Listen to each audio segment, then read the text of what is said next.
firman Tuhan. Mari Bapak Ibu pada pagi hari ini kita lebih dalam lagi menyembah Tuhan. Kita bertemu Tuhan muka dengan muka. Haleluya Yesus.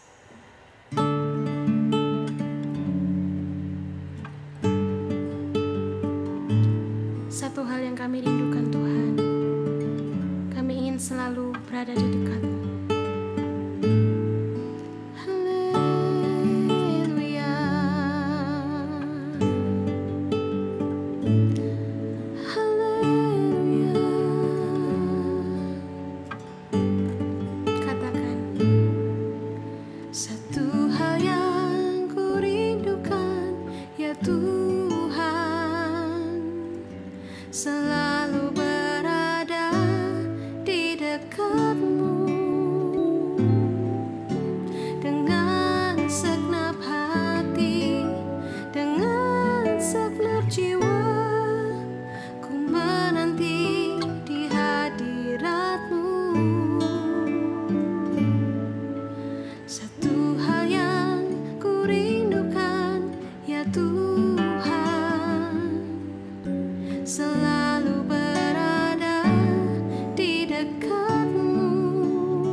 Selamat pagi Bapak Ibu Saudara, sidang jemaat yang dikasihi dan diberkati Tuhan. Salam sejahtera dalam kasih Tuhan kita, Yesus Kristus. Pagi ini kita akan sama-sama merenungkan firman Tuhan yang terdapat di Yohanes pasalnya yang ke-14 ayat yang ke-16. Saya akan bacakan bagi kita semua.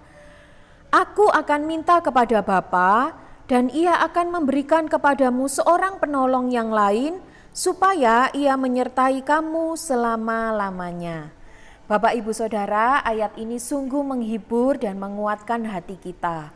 Tuhan tidak pernah meninggalkan kita sendiri, tetapi Ia menyertai kita dan memberikan penolong, yaitu Roh Kudus. Sebelum lebih jauh merenungkan firman Tuhan, ada satu istilah dalam dunia pendidikan, yaitu shadow teacher. Shadow teacher adalah istilah yang diberikan kepada seorang guru atau pengajar yang mendampingi seorang murid dengan kebutuhan khusus untuk belajar di sekolah. Seorang shadow teacher memang terlatih dan berpengalaman dalam memahami kebutuhan anak didiknya, sehingga ia akan membantu anak berkebutuhan khusus untuk menerima apa yang dia perlukan, dalam arti perhatian dan perlakuan yang khusus. Seorang shadow teacher juga sangat berperan penting dalam proses belajar dan mengajar di kelas.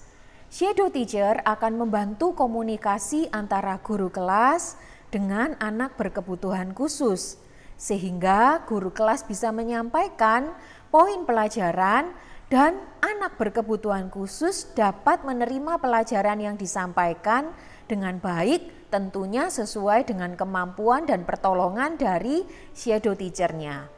Shadow teacher akan membantu dan mendampingi muridnya sehingga mereka bisa mandiri dan bersosialisasi dengan baik. Bapak, Ibu, Saudara yang dikasihi Tuhan, shadow teacher mengingatkan kita akan firman Tuhan yang tadi kita baca. Kita diingatkan ada satu pribadi yang dijanjikan Tuhan, yaitu Roh Kudus. Kita diibaratkan seorang murid yang punya kesulitan dalam memahami kehendak Tuhan. Kita seperti seorang murid yang punya banyak sekali kekurangan dan kelemahan di dalam menjalani hidup yang benar selama kita di dunia. Yesus memahami hal ini, karena itulah Ia meminta kepada Bapa untuk mengirimkan Roh Kudus. Dan kita bersyukur sebab jauh melebihi shadow teacher, Roh Kudus sebagai penolong yang menyertai kita juga punya peranan yang sangat penting di dalam kehidupan kita. Roh Kudus memahami apa yang menjadi kebutuhan kita, sebab Roh Kudus berdiam di dalam hati kita. Roh Kudus akan menjadi perantara, menyampaikan doa-doa kita kepada Tuhan. Dan Roh Kudus membantu kita memahami apa yang menjadi kehendak Tuhan lewat jawaban dari setiap doa kita. Roh Kudus akan mengajarkan kebenaran dalam hidup kita sehingga selama hidup kita tetap dapat on the track dan menikmati semua rencana Tuhan di dalam hidup kita. Roh Kudus juga akan menyertai kita melewati berbagai ujian di dalam hidup ini, sama seperti anak-anak yang belajar bersama shadow teacher-nya. Anak-anak akan menempuh ujian untuk naik ke tingkat berikutnya. Bapak Ibu tentu ingat Roh Kudus pernah membawa Yesus pergi ke padang gurun untuk dicobai oleh iblis. Roh Kudus bisa membawa ke tempat-tempat yang sebenarnya ingin kita hindari. Tidak ada seorang pun yang ingin dibawa ke padang gurun yang identik dengan tempat yang tidak enak. Semua orang senang tinggal di zona nyaman dan kebanyakan dari kita memegang prinsip hidup yang konvensional atau kita berpikir biasanya begini sehingga kita tidak suka kebiasaan kita diubah. Bapak, Ibu, Saudara yang dikasihi Tuhan, jangan skip dengan bagian ini supaya kita tidak tertinggal. Tertinggal dari apa? Tertinggal dari kegerakan Tuhan. Ingat bahwa Tuhan kita adalah Tuhan yang bergerak maju untuk menggenapi rencananya. Jika Roh Kudus menuntun kita ke tempat yang tidak enak, kita tidak boleh skip. Percayakan saja hidup kita dalam pimpinan Roh Kudus, sebab apa yang dikerjakan Roh Kudus pasti mendatangkan kebaikan bagi kita semua. Masih banyak lagi peranan Roh Kudus sebagai penolong di dalam hidup kita. Tetapi sebagai akhir dari renungan firman Tuhan pagi ini, saya rindu mengajak Bapak, Ibu, Saudara, dan kita semua untuk mempersiapkan hati, berdoa mencari kepenuhan Roh Kudus. Tanpa Roh Kudus kita tidak bisa masuk ke hadirat Tuhan. Kita perlu hadirat Tuhan lebih dari apapun, sebab hadirat Tuhan itulah yang memberikan kekuatan untuk roh dan kesegaran jiwa kita, terutama menjalani hari-hari yang semakin sulit dan jahat ini. Mari kita datang ke hadirat Tuhan dengan menanggalkan segala beban serta berfokus untuk menyembah Tuhan. Kita bersyukur sebab Roh Kudus diberikan bagi kita sebagai penolong dan akan menyertai kita. Mari kita buka hati kita berserah, kita biarkan Roh Kudus memenuhi hati kita, dan kita biarkan Roh Kudus bekerja lebih besar di dalam kehidupan kita. Mari kita sama-sama berdoa.